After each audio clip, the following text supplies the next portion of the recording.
mining chung chang thua update ga bolu tin na sei lawa poimo thim khan amin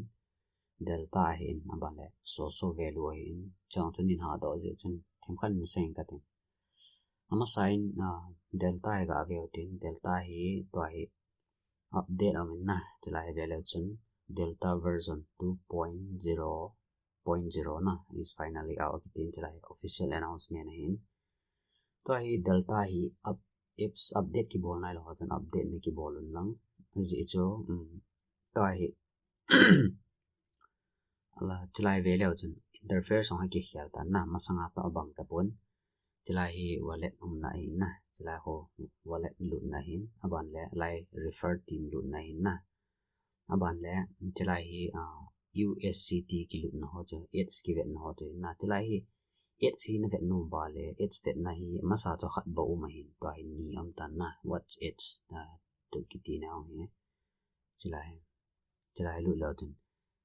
z hin aban le 8 plus in na premium and inventory ki tin chila hi amasa cho 8 hours sunga hi 4x ki ve the in to 8 hours sunga hi 8x ki ve the di tai khat ai le chila khat ai le na hi ti cho hin chang cho ai wang chang cho thop pi pon na thop pi pen cho ta fc update amin update na lam ni ki update na lang che phala jan hi ta hong update ta na masa cho achum je min to ya chum ai tan to hi bol dio athopi chu pham te le chilai df san chi le chun chilai KYC pre KYC ki ti min na ki pre KYC bi ham te le KYC ta pa hong ting le ep pen chu mana phading ham tidan chu government agama government in KYC amanding chu ep document ngai ham passport ham ailo ID card ep ngai ham tio jo la he voting ki bol hin na chilai pre KYC ki ti update le chan om sa cho in public beta om hin to hi release om tan na chilai pre KYC hi lu le chan ti chima sanga hi load and run ki ti ang jin na load and run ki ti mai the hin chi so ma le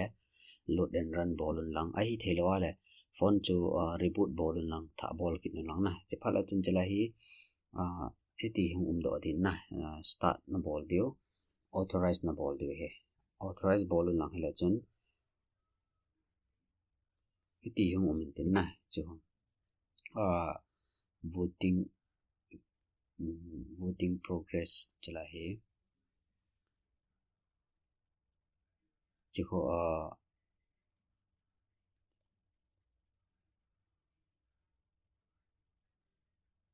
process chana cha sample hin cho ko velo chila ho local other alo local he pan card ti alo passport na ti om chila he mi khadang om thang kho pau to thang ki tin chila new proposal alo le provide sample ki ti ang he na bol de no provide sample new proposal ai chila hi tabang KYC amanding propose na de ma le na koi de ti thu boy lai provide sample ai lu lang ai lo ang le chila ga better te vote ni chila he vote hi ep na de yam te nang na athang pia han man chu pan card to I khara hin na pia pan card to pita other card hin na chila he de vote the chila he so pipa he aki bol khel te dan he la ya thong kho pau ki ji chila he new proposal he amin ke koi de dan he am dan chila thong kho pau te pi le chila he vote na na bol du ti le other card na cho other card he jing ya cho other card na bol lang la submit bol de okay pata chichana aban le provide sample he chila hi na bol du cho provide a sample of the document for the proposal to support na chila 2 pages select on lang chila hi na gallery ko na pass Aadhaar card na Aadhaar card photo lai front page chilai back page na ichi hi lim hi nen do ho alo le inbox sanin thon ho chu ka vena ile na lim kap dan chu hi tai portrait na am dan cha ton te ka khat bangin ga try the lim chu hi tai na ka mu cha na ho chen am dan chu ton te ka khat bangin chi chi Aadhaar card ai tai na chu Aadhaar card ya le hi tai na koi ta cha awa lim chanang hi ti na kap cha hi ti na kap loading hi ti zo he wai ana kap dina hi ti ko hi ti na kap de he alim cha acho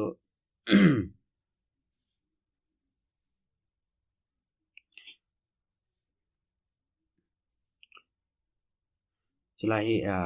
two page na select diu live front page abala back page abala lai na tik diu submit na bol diu na email na ji ha chulai na email ga ji un lang submit na bol diu he chi chu hi jing he chi chu na bol wa le reward na mu diu he na chulai ve la chu highlight reward detail na the reward for creating a name suggestion is 0 abana vote na ho base rate ko na hin provide sample reward na ho 3 akin na into 3 in iza zan pi diwa wang za ke pon reward neu kha ki pe kin hin chilai na voting record chilai na ve theina chilai na vote na bol chu ipi tabang success nam ptm te chilai voting record chen ve the kya he all like ball in tin chi chu delta ai kha na la remind option am to poi ti ho chun chilai refer ti mai chi la tin remind ki ti chu pai ping ki tin na ping ai ki khale ping ko na click ale remind to thakhat khale abana social value aga ve te na social value ai social value hi ka sai nom ka cho ama san jong na sai ta ven social value hi season 2 ai tan na season 2 ai tan chelai hi ve leo chen kya hi v6 ka pha hin na v6 a hi iptidam hi both real user probability secure s2 exp airdrop agitin na so airdrop in may tha am de tan masa chu February la ading tiwin awang atan chun kirwa may ya de tiwin chila hi real user hi na dinga ip bol nga yam tile hi chila hi chikhom beleo chen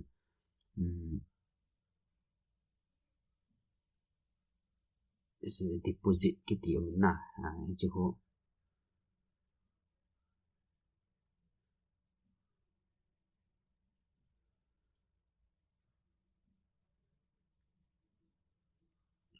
chila hi amma ho hi tai deposit bol de anti je wa he koi ma ka bol sa nom be se lo na aji chu ga vele chen $15 ki ti chu sang le janga ti nai cho sang le janga chu ibya real user na hi na proof na dinga sang le janga na pi de ti nai cho achu te le ni chi za khon $15 an pi wa le khon khlang pe ang ge ti ta cha mo dinga chana ma bia sun lai chang ta mi chom ta bang kana mu cha chi ja cho each $15 deposit na a real user in approved ding ki ti cho chala hi a $15 ho ki draw thai kin la chu kho lo hin na chala hi ki draw thai lo dam wang ka hepon dan hi ki draw thai dinga ka ta san pon chi ja cho GT verification hum so ke din mi zo si ana chulai deposit boarding aban le verify boarding chi cho sang le janga zen cho mi dinga a thom ba nga e ho dinga sang le janga za tama tamin na ja cho bol lo de ti ai tan aji cho chulanga hi mi atam zo hi V1 V2 ti ho bo hin na ja cha sum na nei wa le wang chen na bol thei tho ina sum ne ala chen bol thei na wang cha sum nei lo ala chen kitana sum nei lo ala koi ma pu chun sang le zanga chala he ga mo sen lo de in ja cho ai ma ki gel dan ta nai tan na itiam kana airdrop ma chu airdrop ma man thei kham ai lo le chalai v3 v4 lang ai lo le airdrop chu hung men lang som ni ai lo za kha jani ka mu yong la pha etia na gi gel wala ma chana bol the na cha ti lo le chun sang la janga zen chu ga sen yong chu pa mai na ya cho na bol da jeng un lang a bol no ma la chan kho lo na bol the hin e ma ki gel dan ti mo te na la hi 100% be hi hung mai the lo la 60% be hi lo la chan airdrop mi in pi ki dio nam ti yong chai na ya cho chila hi sang la janga deposit ding nga ye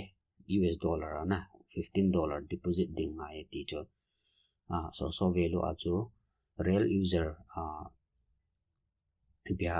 proof na ding a chu $15 deposit ngai de hi ti cho kan se hin ai wanga cho bol de ti nei lo a bol no bol de na bol no lo ala cho kholo itiam kana airdrop hung jong le itiam kimu loading ti ho ta bang ai lo le ipia ta san bi se lo ala na bol ngai hi chila hi aje cho sei bang wa cho sang le janga chu anei ho dinga a thlo i ma chai lo wa anei lo dinga sang le janga ki tiong cho hapta thum kilo ai bo in na hi ja cho sum pa mai itiam kana so value tam nei ho chon lewang chan na bol thei tho hi na wang vet na iti cho hi in so value thuang in dong vin na ja kan se hin aban le ama sa jong tiam khan na sei ta we na chaina ding in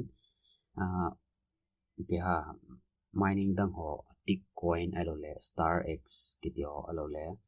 tok coin kitio chana cho ama sa jong i sei ta we na i khat om lo ai le it's block na koi wa le KYC ka pi lo di he ti we na hi ja cho block ko chan na kila da on lang it's nom la da la and it's chom khat KYC ka chi vet di on mai KYC ki chai ting la chun la ki off ki thei na ho point tick coin tok coin bol ho chan it's na block wa la KYC na mu lo de tiang chu kan sai ki de hi chan chin tin na apoi mo ten am pa le kan upload ki kan update chi ki de hin ten na zuin lang paten na ki bon lang adia athopi pena na gel de cho delta hin na delta hoi ten ki bol lang delta hi phatte na khol wai le mining na mo bol wala i ma chan he lo de hin ama wang delta i tabang ham ti hi Twitter ai in Facebook page ai in Discord ai in na phatta in zuin lang khol lew chan mining dang ho sanga delta hi a hoina na he do che de an ya na ya chu phatte chan ana zuin lang ta hi lang he le chan ni zakhala som ni la kol a kho som li le sai bo hi mining ball hin som gi le ni kho mining ball ke tlo na inactive ai ke tan cho yang hi pa mai hi aji cho market hong lut lang he amo hi hong ki pan bep ki diu cho chi phal ai wa nga chi phal la chen tua delta khat